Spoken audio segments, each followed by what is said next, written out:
গুন্ডা লীগের নেত্রী সে কিন্তু দেশ ছেড়ে পালিয়ে যেতে বাধ্য হয়েছে। তাদের আম্মা জানার এই বাংলাদেশে কখনোই ফিরে আসবে না, এই হুঙ্কার আমরা পরোয়া করি না। ব্যাঙের গর্তের ভিতরে বসে আপনারা হুঙ্কার দেবেন না, এসব হুঙ্কার জুলাই যোদ্ধারা ভয় পায় না। এটা আমরা আহত যোদ্ধারা ঘৃণা করে প্রত্যাখ্যান করি। শেখ হাসিনা, আসলে ওনাকে শেখ হাসিনা নামটা না বলে আমার মনে হয় দানব হিসেবে বললে সবচেয়ে বেশি ভালো হয়।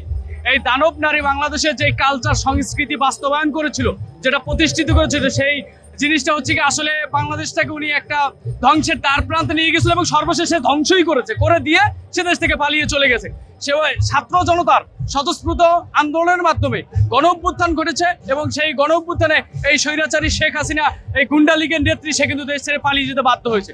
তো আমরা আসলে যে এই জিনিসটা এখন বর্তমানে যেটা চাওয়া আছে আমাদের, সেটা হচ্ছে যে দীর্ঘ 16 বছর শেখ হাসিনা বাংলাদেশে যেই ন্যারেটিভ তৈরি করেছে, যেই ধ্বংসযজ্ঞ চালিয়েছে, যেই নির্যাতন নিপীড়ন চালিয়েছে, আমরা 1 বছরের পূর্তিতে আজকে এই জিনিসটাই দাবি জানাবো যে হচ্ছে কি আগামীর বাংলাদেশে আমরা শেখ হাসিনার যে বন্দোবস্ত ছিল সেই বন্দোবস্ত যাতে বাংলাদেশে আর কোনোদিন না ফিরে আসে এবং যেই স্বৈরাচার বাংলাদেশ থেকে পালিয়ে গেছে সেই স্বৈরাচারের আমরা বাংলাদেশে হচ্ছে কি সরাসরি সাংবিধানিকভাবে লিখিত দিতে হবে।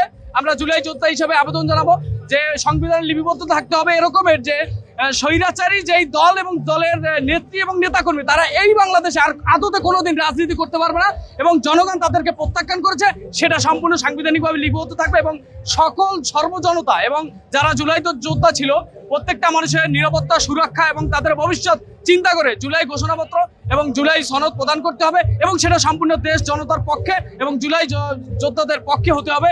এই আহ্বান আমরা জানাবো এবং আপনাদের মাধ্যমে আরেকটি জিনিস জানিয়ে দিতে চাই, যারা এখন বর্তমানে ইন্ডিয়াতে পলায়ন অবস্থায় আছে বা পালিয়ে গেছে, তাদের আম্মা জানার এই বাংলাদেশে কখনোই ফিরে আসবে না এবং তাদের রুহানি যারা সন্তান আছে, গুন্ডা লীগের সদস্যরা বিভিন্ন জায়গায় বসে, বিভিন্ন দেশের বহির্বিশ্বে বসে তারা যে অনলাইনে অ্যাক্টিভিটিসের মাধ্যমে যেসব হুঙ্কার দেয়, এই হুঙ্কার আমরা পরোয়া করি না। আমার হাতে দেখছেন এখনো লাঠি নিয়ে আমার চলতে হয়।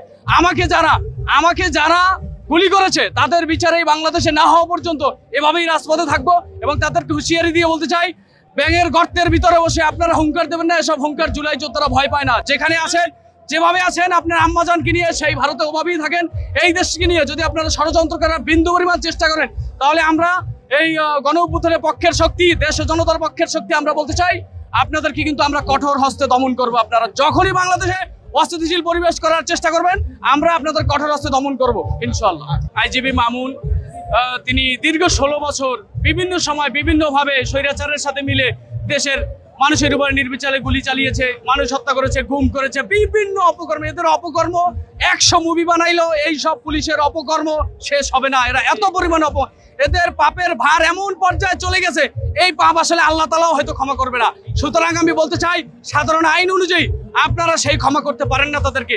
আইজিপি মামুনকে রাজসাক্ষী করা হয়েছে, আইজিপি মামুনকে যে রাজসাক্ষী করেছে, আইজিপি মামুনের রাজসাক্ষীর মানে কি এটা যে আইজিপি মামুন এখন হাত করা না, সে এখন সুটকোট পরে সুন্দরভাবে আদালতে ওঠে, আদালত থেকে নামে মনে হয় যেন সেই দেশের রাষ্ট্রপতি প্রধানমন্ত্রী? কেন? সে তো হত্যাকারী, সে তো গণহত্যার সাথে জড়িত, সে তো দোষর, সে তো দীর্ঘদিন গুম খুনের সাথে জড়িত।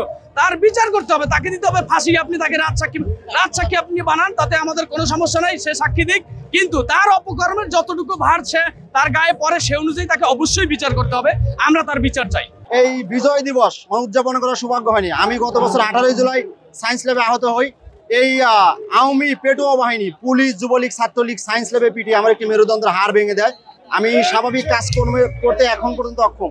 এই জায়গা থেকে আমি শুধু একটি কথাই বলতে চাই, আজকে আমাদের পিছনে আপনারা যে স্টেজটা দেখছেন, এখানে আমাদের বর্তমান অভ্যন্তরীণ সরকারের যে প্রধান ডক্টর মোহাম্মদ ইউনূস স্যার, তিনি জুলাই সনদ এবং জুলাই ঘোষণাপত্র আজকে তিনি জাতির উদ্দেশ্যে পাঠ করবেন। এই জায়গা থেকে আমি বলতে চাই, শুধু জুলাই ঘোষণাপত্র এবং জুলাই সনদ পাঠ করে যদি ডক্টর ইউনূস স্যার মনে করেন যে তার দায়িত্ব শেষ হয়ে গেছে, এটা আমরা আহত যোদ্ধারা ঘৃণা করে প্রত্যাখ্যান করি। আমরা জুলাই সনদ এবং জুলাই ঘোষণাপত্র অবশ্যই চাই। সেই সাথে এই যে যারা আমাদের উপরে নির্বিচারে গুলি চালালো, যারা আমাদেরকে হত্যা করলো, যারা আমার ভাইদেরকে পঙ্গু করলো, অবশ্যই তাদেরকে বিচার করতে হবে। বিগত 1 বছর পার হয়ে গেলেও আমরা কিন্তু এখনো দৃশ্যমান কোনো বিচার দেখতে পাইনি। শেখ পরিবারের এখন পর্যন্ত একটি মানুষকেও গ্রেপ্তার করা হয়নি। তার মানে কি আমরা ধরে নেব যে শেখ পরিবারকে বিভিন্নভাবে তাদেরকে ইনিয়ে বিনিয়ে পালিয়ে যাওয়ার সুযোগ করে দেওয়া হয়েছে? এখনো তো আমরা বিভিন্ন মিডিয়া পত্রিকায় দেখতে পাই তারা দেশের মধ্যে গাপটি মেরে বসে আছে। আজকের এখান থেকে আমরা স্পষ্ট মেসেজ দিতে চাই, অতি দ্রুত সময়ের মধ্যে যারা দেশের মধ্যে আছে তাদেরকে গ্রেপ্তার করে বিচারের আওতায় আনতে হবে এবং খুনি হাসিনা, ফ্যাসিস্ট শেখ হাসিনাকে ইন্ডিয়া থেকে এদেশে এনে জনসম্মুখে তার ফাঁসি দিয়ে বিচার করতে হবে।